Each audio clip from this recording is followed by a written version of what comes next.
जल्दी मत करने लगा यार।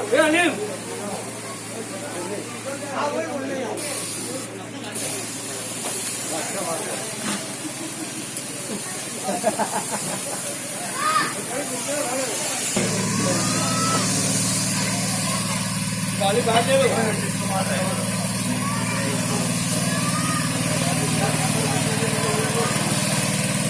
जान दो भाई।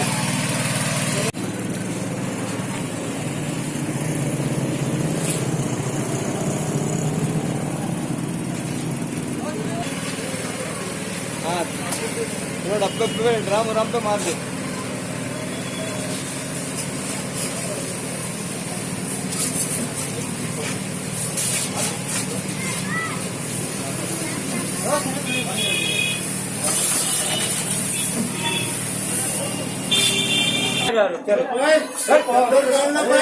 दवा मार रहे दवा मार रहे